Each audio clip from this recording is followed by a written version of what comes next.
Hey guys, Geek into everyone. So today is the first day of my 1 month Python course with the ChatGPT bot. And actually I want to remind you that 1 month is like 1 month course is not just a 3 months course, not a half-year course. So it's kind of super fast, super tough. And the basic idea of this course is show you how you can use ChatGPT for learning, especially Python programming language. Yeah. So on the previous lesson, it was a video about introduction into my 1 month Python course with ChatGPT, and I asked from the chatbot uh, to provide a 1 month plan for Python learning. And I saved this plan. So here we are. You can see on your screen. Uh, they are 4 weeks, 1 month, and each week has the same day. So obviously, yeah, and each day had some information what I have to learn. And today is the first day, and you can see there is introduction in Python, installation, setup, learn about variables, data types, and basic operations. Okay, here we go. And what I want to do is asking a ChatGPT bot to provide information for first day. Okay. Uh,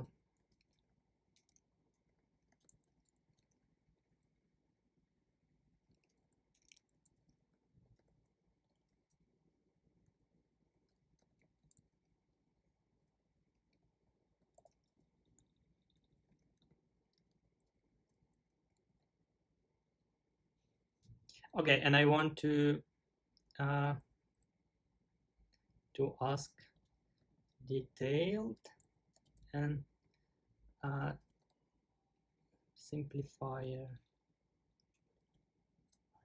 Okay. Okay. And we are waiting that ChatGPT bot finished replying. Uh, I want to remind you that on previous video, I asked you to install, before we start the course, Python interpreter and IDE stands for Integrated Development Environment. I hope you did that. Uh, and if you did that, we can start our first day lesson. ChatGPT finished, okay, not finished. You finished.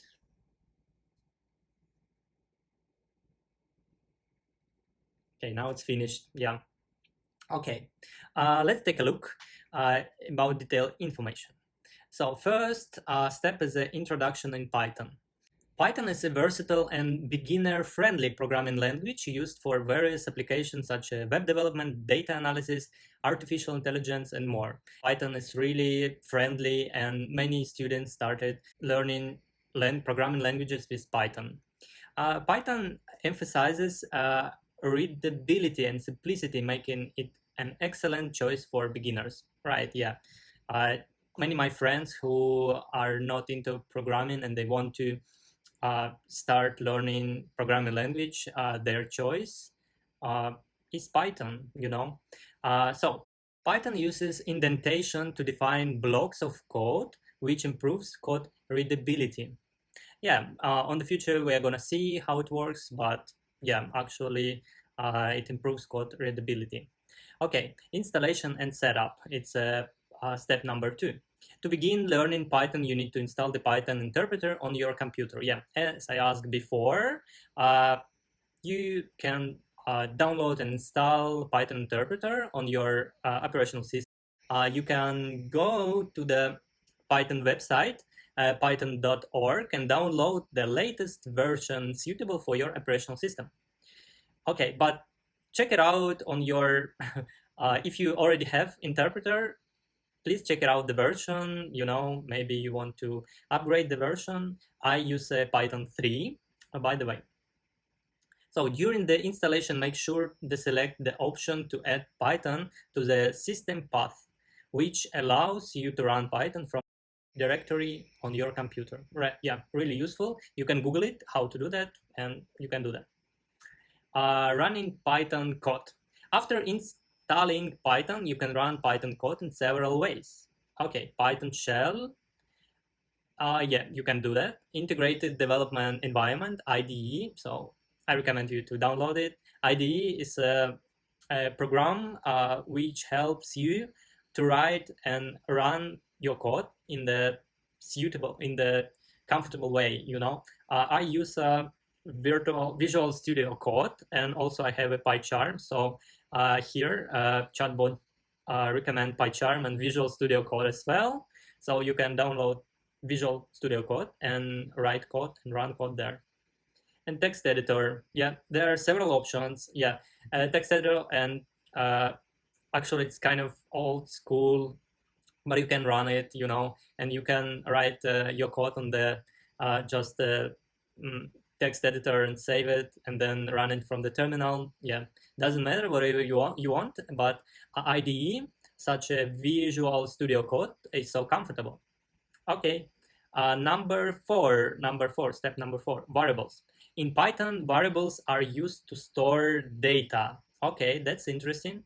You can think of variables as named containers that hold values. So there is a variables which hold some values, Okay, variables, to create a variable, you assign a value to it using the assignment operator. Okay, this operator. For example, x equal 5. Okay, let's open a Visual Studio Code, because I have a Visual Studio Code. Maybe you have another code editor and new file, Python file. Okay, let's run your first program. It's usually everywhere, it's like hello world. Print hello world. Gonna be ordinary. Okay, nothing special. I'm gonna save the file. Save this file.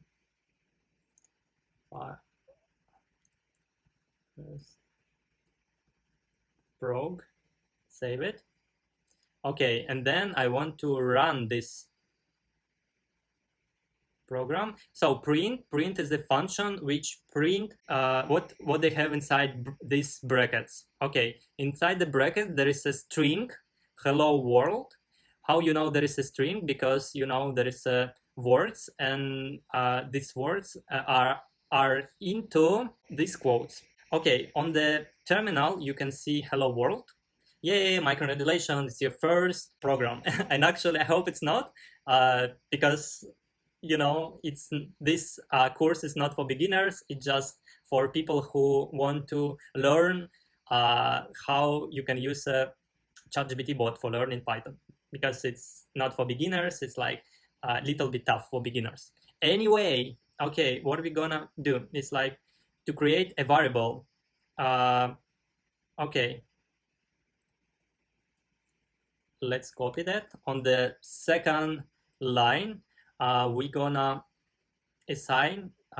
declare variable and assign it and assign number 5 to this variable.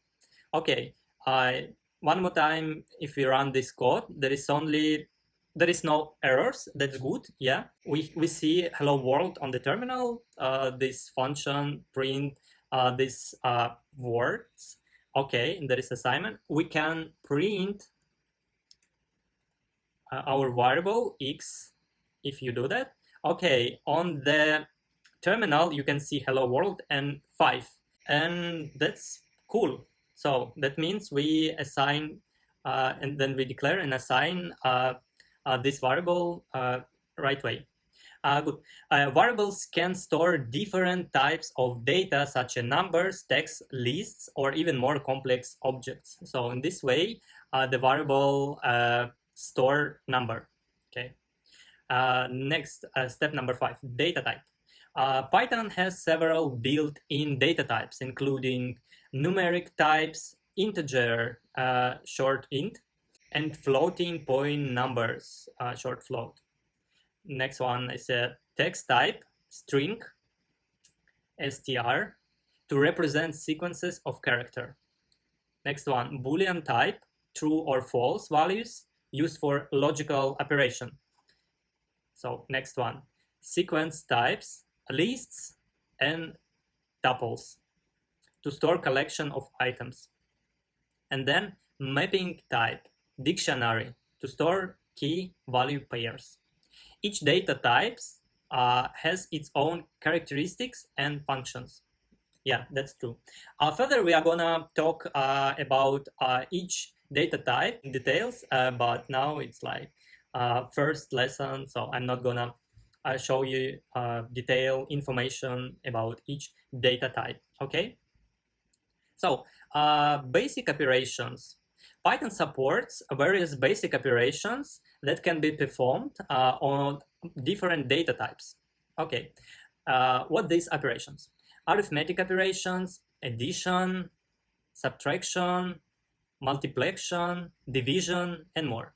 String operations, concatenation, slicing, length, calculation, and more. Comparison operators, equal to, not equal to, greater than, less than, and more. Logical operators, and, or, not, to perform logical operations or Boolean values. Assignment operators, assign a value to a variable and perform operations with assignment. These operations are fundamental for manipulating and processing data in Python. Okay, simplified information. So here we go. It was the first lesson. On this lesson, we introduced to Python.